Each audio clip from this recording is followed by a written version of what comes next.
नमस्कार, कैसे हैं? नमस्कार, मैं हूं राकेश, आप लोगों के सामने स्वागत करता हूं। करंट अफेयर इन 2 मिनट्स। एक टॉपिक, एक क्वेश्चन निश्चित रूप से परीक्षा में आएगा, चाहे आप केवीएस से लेके सुपर टेट की प्रिपरेशन कर रहे हो या किसी अन्य परीक्षा की प्रिपरेशन कर रहे हो, या अगर बीओ, आरओ और पीसीएस में अगर आप किसी एग्जाम को दे रहे हैं तो निश्चित रूप से ये प्रश्न आपके पेपर में आएगा, क्योंकि हर साल इस टॉपिक से क्वेश्चन आते हैं। टॉपिक का नाम आप लोगों ने देख लिया होगा थंबनेल में, सीओपी। एक्चुअली ये वीडियो में बना रहा था, डिस्टर्ब हो गई थी, इसलिए आपको मार्कर के निशान दिख रहे होंगे। अपने आप मेमोरी कार्ड फुल हो गया ना, इस वजह से इशू हो गया। चलिए, तो चीज़ों को फटाफट शुरू करते हैं। कॉन्फ्रेंस ऑफ पार्टीज़, संयुक्त राष्ट्र का एक इनिशिएटिव 1992 में जो शुरू होता है, प्लीज़ लिखते रहिएगा, है ना। 1992 में जो अर्थ समिट हुआ था, पर्यावरण के क्षेत्र में अगर देखा जाए तो पहली एक सीरियस कोशिश हुई थी पूरे वैश्विक रूप से विश्व को कार्बन के उत्सर्जन के ऊपर ध्यान आकृष्ट करने के लिए। इसके साथ साथ जो विश्व में क्लाइमेट के ऊपर चेंज आ रहा है, उसके रिस्पॉन्सिबल रीजंस क्या हैं, उस पर बात की जाए और कैसे उसको ख़त्म किया जाए, कम किया जाए। तो 1992 में अर्थ समिट हुआ था बच्चे, वहाँ से चीज़ें शुरू हुई थी और उसके बाद फिर लगातार ये सिलसिला जारी है बैठकों का। और इस सीओपी का फुल फॉर्म होता है कॉन्फ्रेंस ऑफ पार्टीज़, है ना। मतलब एक बैठक सदस्य लोगों के साथ, पार्टीज़ मतलब लोगों के साथ, ठीक। इसका 27वां जो इसका सेशन है वो इस वर्ष हो रहा है, वर्तमान में हो रहा है नवंबर 2022 में। 6 नवंबर से 18 नवंबर तक इसका आयोजन कहाँ होना है? शर्म अल शेख। ये कहाँ है? ये है मिस्र में, अफ्रीका।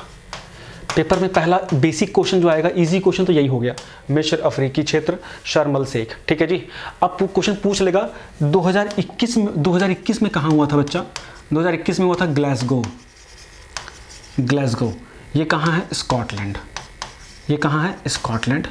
इस मतलब यूके, ब्रिटेन, ठीक। ये किस रीजन में पड़ता है? ये पड़ता है यूरोप के रीजन में, वहाँ वो बैठक हुई थी। नेक्स्ट वाला 2023 वाला बच्चा कहाँ होना है? तो मैं क्वेश्चन वाइज बता रहा हूँ। 2023 वाला होगा बच्चे एशिया में। एशिया में कहाँ पे होगा बच्चे? एशिया में होगा ये यूएई में, संयुक्त अरब अमीरात, है ना, यूनाइटेड अरब अमीरेट। ये 3 क्वेश्चन तो यहाँ रखो। अब देखो ये क्या है, 1992 से इसकी शुरुआत हुई थी। 1992 से इसकी शुरुआत हुई थी और उसके बाद ये किस फ्रेमवर्क के तहत काम करता है? ये फ्रेमवर्क निर्धारित किया गया था यूनाइटेड नेशन के द्वारा, framework convention on climate change के ऊपर। वही ये वार्ता हर साल होती है, ठीक। अब इस साल ये होनी है अपनी। अच्छा, इन वार्ताओं का मतलब क्या है? इस 30 वर्षों के दौरान में ना कुछ समझौते हुए हैं, कुछ कन्वेंशन, कुछ आपस में निर्णय लिए गए हैं। उन निर्णयों को पूरा करने की बात कही गई, लक्ष्यों को पूरा करने की बात कही गई है ना। और उसके तहत मेन काम क्या है? कार्बन का एमिशन रिड्यूस करना, एक चीज़। पूरी दुनिया में आम राय बनाना। इसमें कई सारे समझौते हुए, जैसे कि 1997 में क्योटो प्रोटोकॉल आया, बहुत फेमसली भी हाल ही में 2015 में पेरिस क्लाइमेट डील हुई थी, पेरिस में बैठक हुई थी। तो अब वो उसमें बहुत बढ़िया और अच्छी बातें कही गई, गुली बातें कही गई, लेकिन अब वो फॉर्मलाइज हो तब तो। अब यहाँ दिक्कत कहाँ आ रही है?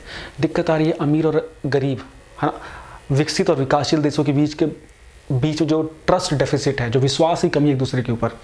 अब विकसित देशों ने तो अपने पूरे रिसोर्सेज बढ़िया से यूज़ कर लिए, चीज़ें कर रहे हैं। विकासशील देशों को भी अपना विकास करना है ना। तो विकसित देश जब यही उम्मीद करता है कि सारे त्याग आप करो, कार्बन के एमिशन के लिए अपने जरूरी विकास कार्यों को भी रोक दो, लेकिन कार्बन का एमिशन रिड्यूस होना चाहिए। लेकिन जब वही बात विकसित देशों के ऊपर आती है तो शायद वहाँ वो कमिटमेंट नहीं दिखती, विवाद यहाँ पे होता है ना। तो खैर, इन्हीं में आम राय बनाने की कोशिश की गई है। तो मैं पहले बता दूं कि जो ये सीओपी की बैठकें होती हैं हर वर्ष, ये ऐसे नहीं होती है। पूरे विश्व को यूनाइटेड नेशन ने 5 हिस्सों में बांटा है और उसी हिसाब से रोटेशन होती है इसकी प्रेसिडेंसी की। तो इस वर्ष जैसे अफ्रीका का एक रीजन है, एशिया का एक रीजन है, लैटिन अमेरिका का एक रीजन है, कैरेबियन का एक रीजन है और एक यूरोप का रीजन है। अब इस वर्ष जो है अफ्रीका के पास ये अध्यक्षता है। इससे पहले किसके पास थी? यूरोप के पास, क्योंकि ग्लासगो में हुआ था, ठीक है। नेक्स्ट ईयर एशिया में हो जाएगा, यूएई में। इस तरह आपको समझना है। अब देखो इस बार की जो ये बैठक हुई है, इसके लक्ष्य क्या है? 3 बड़े लक्ष्य हैं। एमिशन रिडक्शन, यहाँ देख लो, कार्बन का उत्सर्जन रिड्यूस करना प्राइम टारगेट है। दूसरा, इसमें देशों को मदद की जाए, है ना, एक ऐसा स्वरूप बना जाए, एक ऐसा मैकेनिज्म डेवलप किया जाए जिसमें जो डेवलपिंग नेशन है, डेवलप नेशन है, उनको प्रमोट किया जाए, उनको एक प्रकार से कैटलाइज किया जाए कि हम अपने लक्ष्यों को प्राप्त कर सकें। पेरिस क्लाइमेट डील के ऊपर आम सहमति बने, ये भी बड़ा लक्ष्य है। इसके साथ साथ विकासशील देशों को, डेवलपिंग नेशन को फंडिंग किया जाए। उसके लिए जैसे बात की गई थी पेरिस क्लाइमेट डील में भी कि $100 बिलियन का फंड निर्धारित किया जाएगा, जिससे फंडिंग होगी टू प्रमोट, टू कंपनसेट, है ना, किस चीज़ की कंपनसेट के लिए, कि मतलब आप जो कार्बन रिडक्शन की बात करते हैं, अपने विकास कार्यों की बलि चढ़ाएंगे या कुछ ऐसे कार्य करेंगे, उन्नत तरीके यूज़ करेंगे जिससे कार्बन रिडक्शन हो, तो उसके बदले में कुछ ऐसी चीज़ें भी तो मिले कि हमारी चीज़ें काउंटर बैलेंस हो सके। जैसे भारत ने बहुत कार्य किया इसके ऊपर, हमने उज्ज्वला स्कीम लेके आए, या हमने ग्रीन एनर्जी के ऊपर हम काम कर रहे हैं, सोलर एनर्जी डेवलप कर रहे हैं, न्यूक्लियर एनर्जी का भी यूज़ कर रहे हैं, फॉसिल फ्यूल्स के ऊपर अपनी निर्भरता को कम कर रहे हैं, है ना। इसमें LED का एग्जाम्पल आप देखो। तो इसके लिए टेक्नोलॉजी की नीड होती है, इसके लिए थोड़े सहयोग की ज़रूरत होती है।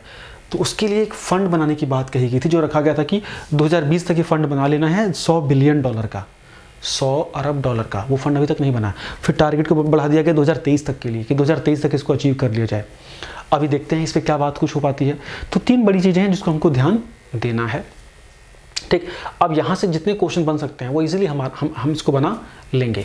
इसमें इससे 2 से 3 मिनट के आप इस वीडियो को देख लेते हैं तो लगभग आपके जितने टॉपिक हैं जब इससे रिलेटेड करंट के, वो कवर अप हो जाएंगे। एक करंट का टॉपिक और एक एनवायरनमेंट का टॉपिक और बनेगा, जिसमें इन 30 वर्षों में क्या क्या डेवलपमेंट्स हुई हैं, है ना, COP की, वो हम थोड़ा डिस्कस कर लेंगे। उम्मीद करता हूँ लेक्चर अच्छा लगा होगा आपको। Thank you so much. Bye bye. मिलते हैं नेक्स्ट लेक्चर में। Bye bye. Thank you.